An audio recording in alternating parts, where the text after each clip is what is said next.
welcome back to my channel. I'm gonna talk about threesomes today, so this is like a pretty interesting topic. To have a threesome or not to have a threesome. That's what I'm gonna cover. Don't forget to like and subscribe and enjoy. There are so many individuals in monogamous situations looking for a third, and I've actually heard of this being referred to as polyamorous as well. So I've heard like people say that a couple looking for a third is polyamorous, but then I've heard also other people who are polyamorous say that this actually isn't polyamory because polyamory is only when there's love between all three people. So and just to like trail off for a second, I believe that like a throuple threesome is actually probably the best scenario, because if it's three people in a relationship and they're having a threesome and it's mutual love and trust and everything is equal, that is, I would say, is a little bit safer and a little less risky than the one I was just talking about, where it's a couple that's seeking a fantasy.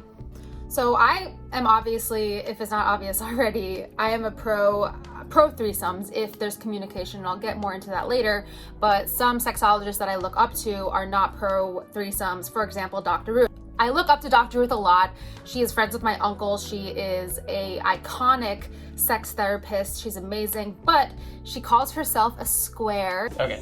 I'm old-fashioned, I'm a square, and open relationships do not work. And she doesn't believe in open relationships. She doesn't really seem to believe in polyamory. It's hard for me to really find her specific opinions on Throuples. I'm not sure if she's talked about that in particular, but I've heard her say that you should just be with one person. But she is old-fashioned and Jewish, and that is a very big part of the Jewish tradition. So she says leave it to fantasy. Don't actually do it. I've heard her say in interviews that most of the time a woman will get jealous and it'll cause issues, and I don't agree with this. I'm very confident that there are couples that are able to do it the right way and communicate properly so this doesn't happen. But let me know what you guys think down in the comments, because I think it could definitely work. I think in most cases there might be some jealousy, but not if you do it right. So how to make it work?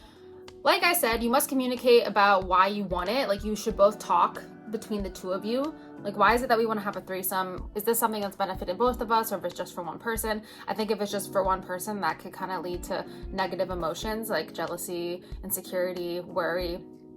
But like I said, if you communicate and you're honest with each other, I don't see how anything could go wrong. And if things do get a little bit weird and things don't go as planned and there are those feelings of insecurity, being able to talk about that with your partner, that could actually maybe strengthen a relationship, because you feel like, okay, I didn't really like watching you kiss her. It made me feel a little bit jealous. So maybe let's not do this again. And now I know how I feel in the situation. Because sometimes you don't know what you're getting into until you're in it.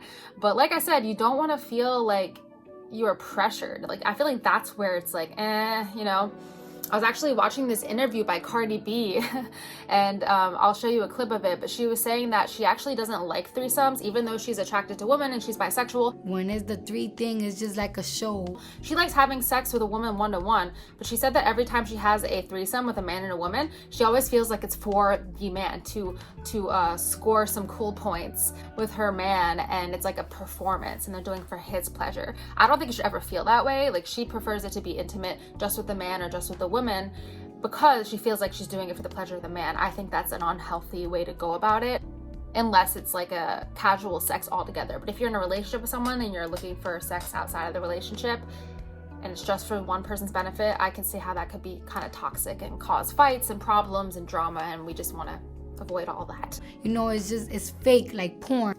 Overall, I think exploring fantasy can be healthy if you play your cards right.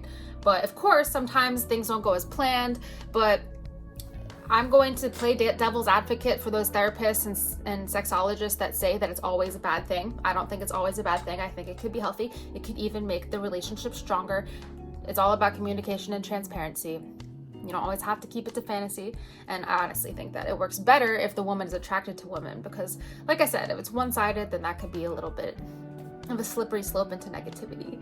And something else that I just want to mention, of course, because I just posted about STDs last Wednesday, is you want to make sure that they are clean.